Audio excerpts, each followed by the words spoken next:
Brian Posehn, ladies and gentlemen. Just got done doing the podcast. You're hilarious, as always. Oh, thanks, buddy. Brian is one of those dudes that I've known for about probably 15 years or something like that. Yeah. But I've been down here since the 90s. This is the first time we ever really sat down and had like a serious conversation. Yeah, for sure. Well, we talked when we worked together on the Man Show, but yeah, nothing like this. Not like 2 hours. Yeah, that was fun, man. Yeah. That was cool. Brian is no longer in the pot club, folks. I'll be back. He'll be back. We caught him 3 months completely sober. Because that's got to be a weird thing to be like the pot comedian. You were one of those guys. One of them, yeah. But I'm more the metal comedian, too. Yeah. That's what somebody pointed out to me. I was like, yeah, you're right. Yeah, but yeah, definitely. I don't do that many pot jokes, but it all kind of came from a pot place. I mean, most of those jokes were written while I was high. And the important thing is that he's the one that indoctrinated Doug Benson, who's true. probably the biggest pothead comedian. I mean, nobody's connected more to pot as a comic than Doug. Right? That's like teaching Carrot Top about props. It's like, you should do this. Exactly. You But should, it's worse. glue these two things together and make fun of that. I did that. I wouldn't say worse, but I mean, it's bigger because Carrot Top's not spreading props all across the country and getting other people to do props. That's true. Like Doug from that movie Super High Me. Yeah, How many people started smoking weed because of that movie? Probably. I bet a lot. Yeah. I bet a lot of people looked at that and go, "What the fuck, man? He looks fine. Bring that bong over here." Right. So this is if you're I upset at created Doug a bunch Benson. of monsters, I guess. Yeah, I bet you did, dude. you spawned it. Brian Posehn, ladies and gentlemen. Thanks for being on the podcast, man. Thanks, that was buddy. awesome. Thank you. Appreciate it. Yeah, the guy's cool as fuck. This is the thing. This looks like that city in Salt City. What's that? The salt? The salt? Yeah. All this salt on the ground is actually what I get out of the tub, the tank rather. And it's also because at one point in time, back in the past, I had a rupture in the lining and the salt water leaked out and got over the floor. And we had to wind up cleaning it out and doing a bunch of different things to fix it. And then I got this new tank from Float Lab Technology. And so all this shit on the ground is all just salt. Now this is the tank. You'll edit all that out. It's kind of boring, arcane. It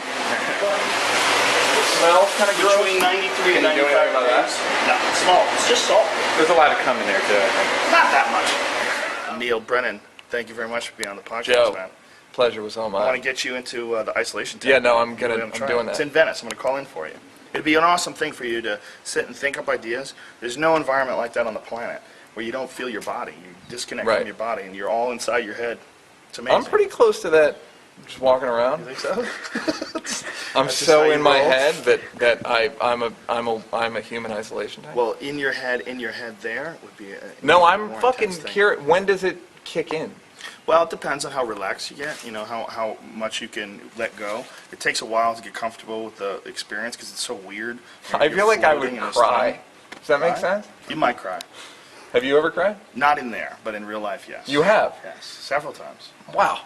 I Like cried less than at a dozen? movies. Oh, no, more than a dozen. Did you cry in an Up? emotional person. No, I didn't cry during Up. No. It takes more than a cartoon to get me to cry, bro. A little bit of tears were shed It during takes, Tangled, though. excuse me, first of all, it takes 3D and live action. Yeah, and live Bambi. action, 3D. So, Bambi. I cried at Titanic like a motherfucker. Did you really? Wow. Like That's, twice. I cried because I paid $7 for that piece I of like that shit. movie. Did you really like Titanic? You know what I liked about it? When they did the flyover of the ship, when you're looking at the people walking, and it's because it's old CGI, they look stupid. look- fake yeah, they as look fuck. robotic, yeah, It looks I so noticed that when it was fake. happening. I enjoy that about it. That's my favorite part of Titanic, when everything looks fake. I really like it. I thought it was a dumb movie. I liked it. I liked it. I like all Special Leonardo effects were DiCaprio movies. shit. I would like it if it was just the thing crashing into the water, because the special effects were awesome. Other than that, no. You didn't like when he stenciled her? I would have thought that would have been right up. I liked that she was naked and still like. That a was little nice that she was fat. naked. That's what an awful Just a little double standard fat. the MPAA has. Is that like she was tasteful naked? It's Right. like no, but she's still naked. I don't give a fuck. I still saw a woman's nipple. Did you see her nipple? Yeah. Yeah. I think I I don't even. remember. Whatever happened to that chick? She turned into a meat bomb, right? Didn't she? No, she's all right. She got big, didn't she? No, she I don't looks know. good. Didn't she get She's big actually for a while? probably smaller than she was then. Really? Yeah. Didn't she go meat bomb for a little while though? I don't The remember. internet will agree with Meat me. bomb I'm pretty is, sure Christina Aguilera went meat bomb. Wait, if you say anything negative about a lady, the internet will agree, right? Sure. Meat bombs. Or hate you. Can but you she believe went- this Kirstie Alley? What a hog, right, Oh, guys? That's the saddest one ever. You ever look at her when she was on Cheers? She was so hot. Her first episode of Cheers, when I saw it, I was like, that lady's kind of big. She was a little big for me. Huge. She was wearing leather pants. I remember she was wearing purple leather pants. And it was one of those asses where you just go, I think that's You don't like them too a couple big, huh? sizes too big for me. I like a size 3. I don't even know what that is. I don't. You just. That's how manly I am. I don't know. I just made that up. But I don't like a huge. I like a nice ass. I got a great story about Mark Coleman. He was the UFC heavyweight champion. We're hanging out once in a strip club, and he had this girl sitting on his lap. He goes, "She's only about 90 pounds." And then he goes, "That pussy's got to be tight." Like that's how he was breaking it down. She's only about 90 pounds. So you can't have a loose pussy at that weight class. Yes, he figured. She's so small, and he's a gorilla. You just gotta take her. Look at the rabbit. Yeah, they're all over the place out here. Deers, coyotes, a mountain lion killed someone's dog out here even a couple years ago. When people are still talking about it. Good night, everybody. We're here live with Jobrani. Jobrani just got done doing the podcast for the first time. Yeah, man.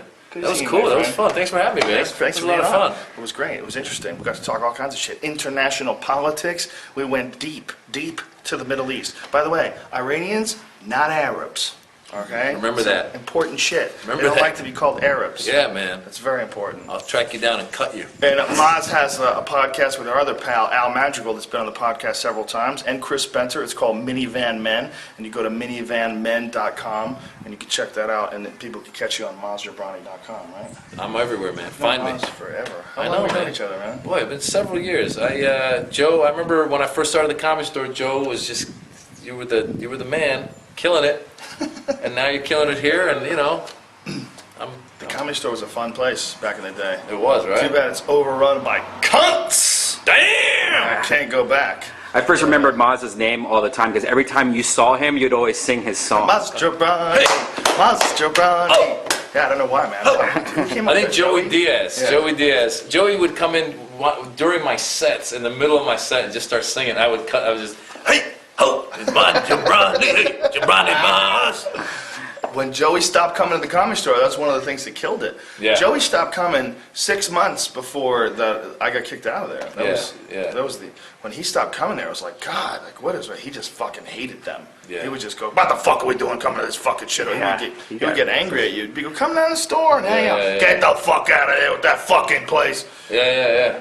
Lost Joey's, man, it was a magical time there, man. His What? picture flew off the wall the other day. They have headshots on all the walls, and the other day it just, I guess, flew off and cracked into pieces. And Wow. We went through a magical era. There's an era of us and you and me and Ari and Brody and Tripoli, Don Barris all and those Tripoli. guys, yeah. There's an era that we went through. Those years of like the early 2000s. Yeah. There was a fun era. Yeah. And a lot of good comics came out of there. Yeah. It was a good time for comedy there, and there was some nights, man, when we had like some Friday nights there. It was Saturday nights there. It was packed and it was fun. Oh, yeah. And you look at the lineup, and it was you and Aaron Cater and Tripoli and me, and it was one after the other. Yeah. Ari and Joey. It was like, man, those were fun times. Yeah. Those were fun times in that Yeah. place. Yeah. I guess there's a new wave of good guys there now. Yeah. That's what I keep hearing. Yeah. No, it's That's how it goes, right? that's how it goes, baby. That's how it goes. Out in the wild world of stand-up comedy. Ross Jobrani, ladies and gentlemen. Stay away from hip hop. Brennan Peters, ladies and gentlemen, and his friend Junior from London. Junior Simpson. Junior Simpson from London, who we just met today. A fabulous guest on the podcast. And you broke the jinx, sir. You didn't know about the jinx before you got here, but we've had the jinx of having 2 guys on, so it's 4 people in the podcast, and everybody talks over everybody, and it becomes a disaster. And twice it happened accidentally. One time a guy brought his girlfriend. We didn't know he was bringing his girlfriend. His girlfriend started talking. Another time a guy brought a ride, and his ride happened to be a comic, so we said, we'll sit in. And it became a disaster. But you, sir, were not a disaster. Thank you very much. It was a pleasure talking to you. It worked out well. Russell, you're the fucking man. It's always You are good to too, see young you. fella. I left you a book and a DVD. You can ignore them as much. I'm gonna read your book, man. I want to find out about your childhood. I want to find out what makes Russell tick. You'll find out. It's all in there. It's all in there. Did you I think really I'm write it? gonna move I out here. heard there's a rumor that your brother wrote it. My brother wrote it. What's the feedback? It's written right on the front. My brother wrote it. What we would do was we would take long drives, and then he would record. We would just talk, and then he would just text whatever I said. Oh, that's smart. It's really funny because in the opening thing, you actually say that it was left to you to do it. It would have been like a flyer. It would have been a flyer. Right in the opening of the book. I said, thank my brother for writing this, because if I had written it, it would have been a flyer. I'm actually writing my book, and it's a lot of goddamn work. It's Yeah. a lot of work to sit there in front of that. That's why that was like, my bro, who knows me better than my brother? Do you have a brother? No, no, Sister? Do you want sister. to Ask borrow your one? sister. Do you want to Well, she wouldn't do a good job.